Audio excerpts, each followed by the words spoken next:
Okay, now I'm talking about it. So as you know, we are done with all the material. So what you've seen is what, yeah, I'm happy to. One of the great revelations of getting out of school is how much teachers want it to be over just as much as students do. Although it's fun in the process, you know how it is.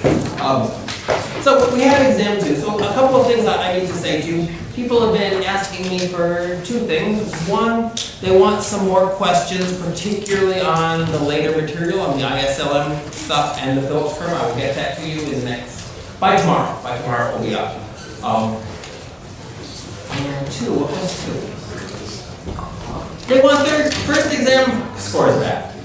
You should know what your exam score is just because you kept the exam and wrote it all down and you know what your score you're going to be getting. But you absolutely do need to check that, right? Make sure it comes back what you expected, because in a class of 300 people, there's always going to be 1, maybe 2 people who the machine grades incorrectly. If that's you, you want to know, you want to get it correct. And you can certainly do that.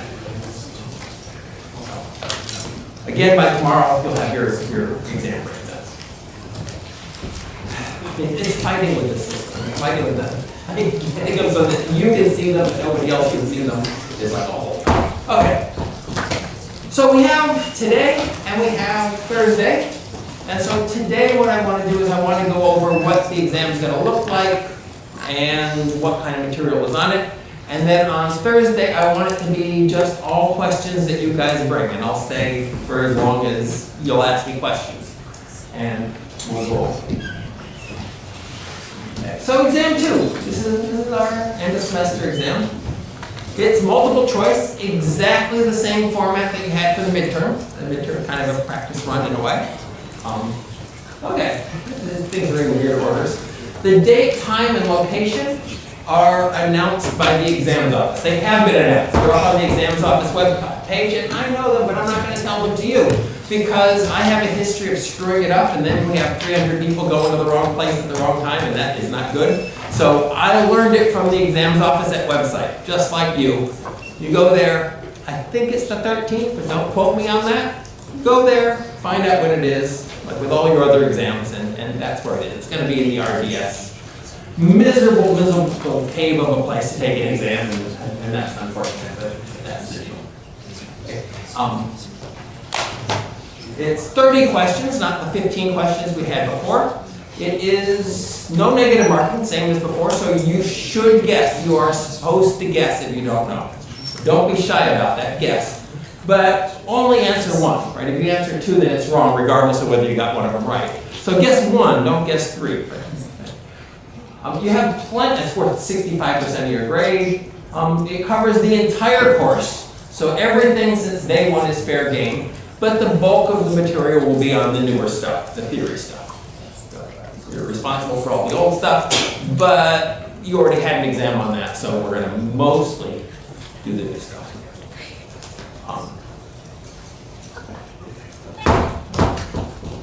Questions about that, the mechanics of the thing? Same thing as before. Just more questions. This one, by the way, I didn't put it down, but it's 2 hours. And here, like 2 hours is a lot. Like you know, at the other exam, it was 1 hour, and most people were done in 20 minutes, 30 minutes. Some people took an hour. A few people took longer than that, right? So this is twice as long, have twice as much time. It is, for most people, plenty of time, but I would like to give you infinite time. I cannot. It's run by the exams office, so 2 hours is a hard deadline.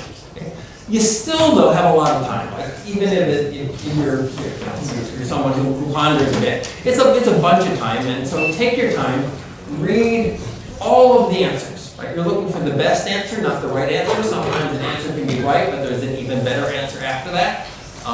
If you're not sure, circle it, do the entire exam, come back to it. I am not some kind of question writing genius.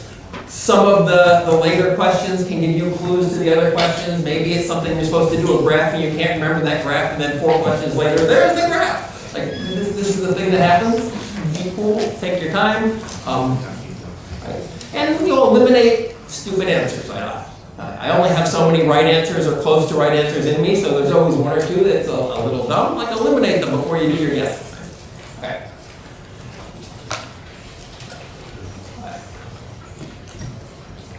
Yeah, that. Okay. Northeastern students. Northeastern students. These are students, like, if you don't know who the Northeastern students are, like, introduce yourself for goodness sake. These are people in their first year who have come from the U.S. and they're spending one semester with us here. And I've talked to a bunch of them who have, like, their exams end and then there's 2 weeks and then they have our exam, and that just seems cruel and unusual. So we are arranging with Northeastern to proctor that exam. So if you want to go home, there will be a way for you to take the exam. I don't know the details of how that's going to be yet. We're still trying to find the right person to talk to at Northeastern. If you know, like, who's looking after you guys at Northeastern and have a name, that would be super handy for me to, like, find out who's looking at this. But we will set up something for you if you want to go back to the U.S. for that. We'll have an invigilators there and the whole thing. Exactly when, exactly where, I don't know yet. But if that's the thing you want to do, you're also welcome to stay in my office. Okay, so just to go over, sort of give you an overview of what we've done, like, just so you don't miss anything, right? The chapters we've done, of course, you don't need to have this book, but these are the subject, the broad subject matters. We did chapter 17, measuring economic activity, particularly we're doing gross domestic product. And we focused on the expenditure method. We touched very briefly on the other methods, but we focused on the expenditure method.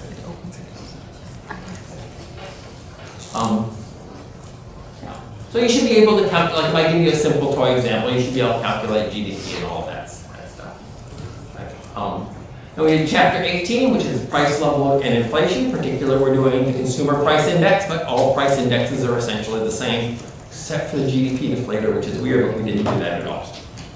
Okay. So if your book that you have is covering the GDP deflator, don't read that one. Read it, like, not for the exam. But all the other price indexes are essentially the same. Okay. We did short-term economic fluctuations, and here we were particularly talking about the Keynesian model, the Keynesian cross diagram, looking at the multiplier. We talked about money and interest rates. What is money? Chapter 23, what is money, history of money, how central banks control the money supply, how that affects the interest rate. We had a little model. We had a line going up, a line going down and a vertical line there. And that determined that the price of money is the nominal interest rate. We did not, in particular, do the central bank's reaction function. So when you're looking at the chapter, if you have our book, there's a big discussion, huge discussion on the central bank's reaction function. You do not need that. And in my way of thinking, that just confuses beginning students. It's a useful thing, but it's not a useful way to learn it the first time. So don't. You're about to have an exam. Take your exam, then you can read about that to your heart's content, but it's not before. Okay. Then we put all this together, which is putting 22 and 23 together. Nothing really new, but we put them together in a new way, which is the ISLM model, where we can see how financial markets affects the goods markets and how the goods markets affect the financial markets. It's like a simple story, obviously. Okay. It's a simple story, but it's a little bit of work to learn the graphs, right? So once you do it, it's not hard to do, but the first 12 times you're doing it, it's a bit of a struggle. Right? When you're doing that, we also I didn't focus on it, but we did chapters 25 and 26. So if you look at 25 and 26, they're just playing around with the ISLM model. So Chapter 24 introduces the ISLM model, sort of tells you all you need to know, but then the next two chapters play around with it so that you can see it in action. And so that's useful for you guys, right, to see it in use so that's not. And in particular, Chapter 25 is doing fiscal policy. Chapter 26 is doing monetary policy. And you should know how monetary and fiscal policy affect things in the ISLM model. Chapter 27, aggregate demand, aggregate supply, and inflation. We did not do supply shocks, so a big section of this is supply shocks, and that's because I just feel like it's a bad model to do supply shocks. You can, obviously, the book, a bunch of idiots. They do supply shocks in the book, but yeah, no. supply shocks are an important thing, but we did not do them in the context of that model, or in fact, anyway. And lastly, we did the Phillips curve and the Lucas critique, which is chapter 28. Now, that's what we did. Now, I'm going to go over some sort of more detailed stuff. And this is me just sort of sitting down for an hour and thinking, what did we do in this class? Right? And so I may miss things here. Right? I'm not telling you that this is a complete list of everything we did. In fact, I'm certain that it's not. But this is the things that come to mind when I sit down and think, what did we do in this class? And since I am the one writing the exam, presumably I'm going to have the same thought process vaguely. So what I'm saying here is that learning these things will not guarantee that you can do every question, but if you don't know these things, there's a good chance there'll be a question that you can't answer, right? So that's a nice place to start to check yourself. Are you covering the things? Do you know the things that you're supposed to know, right? But no promises that there's not something else. Lots of times, for instance, I will think I'm asking about one thing, but there's background knowledge that you're supposed to have that comes from somewhere else I didn't mention on this list, right, in order to answer the question. Because it's obvious to me, but in fact, it was something you had to learn, right? So again, no, this is me trying to be helpful, but not guaranteeing you that I'm covering everything. But I am genuinely trying to be helpful on this item. Okay, so what's this list? Some things you should know. GDP. Gross domestic product, obviously that's a thing. Like we went on and on about it. But in particular, you should know why expenditure equals income equals output, which is unnatural and weird, right? But it's core to what macroeconomics is. So you should be aware of that. You should know the expenditure method of calculating GDP. You should be able to do it in a simple example. I give 3 goods in 4 years. You should be able to calculate GDP for all those years, right? You should know the benefits and drawbacks of using GDP kind of as a measure of something, whatever it is it measures, like using it as a measure of something that we care about in the economy. We talked about the price level, so this is, you should be able to construct and calculate a price index. Give you a simple example, you should be able to come up with a price index for that. You should know the difference between real versus nominal values. What's a real wage? What's a nominal wage? Also, real versus nominal interest rates. What's a real interest rate? What's a nominal interest rate? How to go back and forth between real and nominal interest rates. How to go back and forth between real and nominal wages, for instance. You should be able to calculate inflation. And we talked about money. So we have sort of what is money, the definition of money for macroeconomists. Very different from the English definition of money. Brief history of money, kind of a cartoon version of the history of money, but nonetheless, knowing where we came from, how we got here to this crazy point in history. You should know how banks work, and in particular, how banks affect the money supply. And then again, then that leads to how does the central bank control the money supply? What's the mechanism that they typically use to control the money supply? There's other tools that they typically they use, the open market sales and purchases. You should know how that works. You should know money supply, money demand, and controlling the nominal interest rate. That's like a graph, right? This is our little money supply, money demand graph. You should know how that works and how the central bank can change the interest rate using that insight. And the money multiplier, what they need to do put a little bit of money in the economy, and that turns into a lot of money in the economy, how that works. Okay? Which is very similar to how do banks work. It's all in there with how banks work. We did, you can see there's no particular order to this. This is just me sitting around thinking, like, what do we do anyway in this class? So then I thought, we did the Keynesian model. That was a thing we covered as well. And that is our 45-degree line, and just looking at the goods market with prices fixed. Right, so the big punchline of this is the multiplier. How if we, for example, increase government spending by 100, output goes up by more than 100. That's the multiplier. Okay. You should know the story for this, the graph for this, and the math for this. And you should be able to explain the multiplier to yourself in any of those methods. Then we put these two together, the money supply, money demand, and the Keynesian model, we put them together into the ISLM model.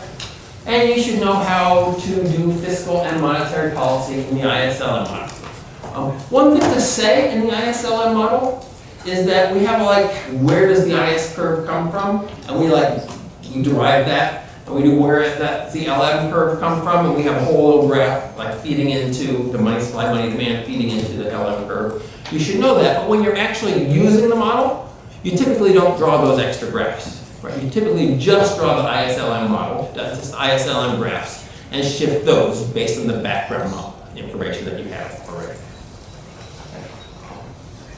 One thing that I didn't say here, but I should have put in, is let me write it in. You should also have in here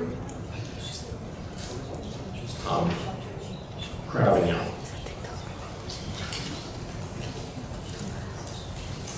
That is, G goes up, gives us Y goes up,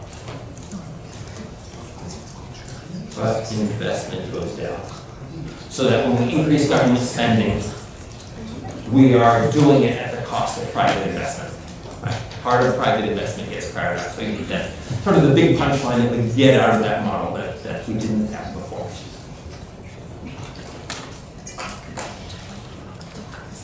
And then we did aggregate supply and aggregate demand. And in particular, the point of that is the economy's self-correcting mechanism. That is, if we end up in a recession, that is, we're going on minding our own business, then something happens, for example, unexpectedly, people start thinking that the future is bad and they stop spending. Then you end up in a recession, but that recession is going to correct itself even if we don't do anything. And so you should understand how booms get automatically corrected, how recessions get automatically corrected, and why you might even then want to hurry things along, because maybe that takes a long time. Maybe not. And then we talked about the Phillips curves. We talked about the empirical Phillips curve, and we also talked about sort of the new Keynesian Phillips curve, or the expectations augmented Phillips curve, where the Phillips curve shifts based on people's expectations of inflation. That was our model. And we use that to talk about controlling inflation. How, if you expect inflation to be gotten under control, your Phillips curve can shift very quickly, and it can be pretty painless. But if people don't expect it to work, then the Phillips curve doesn't shift, the expectations don't shift, and it can be quite painful to control inflation. So how difficult it is to control inflation depends very much on whether people think you're going to be successful or not. Okay. We talked about the history of the Phillips curve. Along the way in there, we talked about the quantity theory of money, which in particular gave us the velocity. Sort of a new concept in there. And then we talked about the Lucas critique, about how empirical relationships can break down or be altered when you start to try to exploit them. And that is everything I came up with when I was sitting there for the last hour. There may be things I missed. If you remember one, shout it out so that I can write it down and all your classmates can be pissed at you forever. That's possible. And that's what we got. Questions? Yeah, it's that time of year again. Everyone's sort of shell-shocked. Oh my God, I can't believe it. The joy, we've squeezed all the joy out of you guys. I'm so sorry. So sorry. I see no joy. None. Dead eyes. Everyone's got dead eyes. Well, not everywhere. Most people got the dead eyes. Some people, they haven't come to face with reality yet. It is still happening. But they'll see the light from those next weeks. Okay. So by tomorrow, making big promises here, but by tomorrow you'll have your exam scores and some more questions. And you should come to Thursday with lots and lots of questions. Like, it is a huge service to your fellow students if you come with questions. Right? Because I don't know where your problems are. Right? And so it's very hard. So I can ramble on. It's just like me giving another lecture. But if you guys come with questions, if you have a question, I guarantee you at least 50%, probably more like 80% of the other students have the same question. And it'd be a huge service if you brought it. Okay, that's it for today.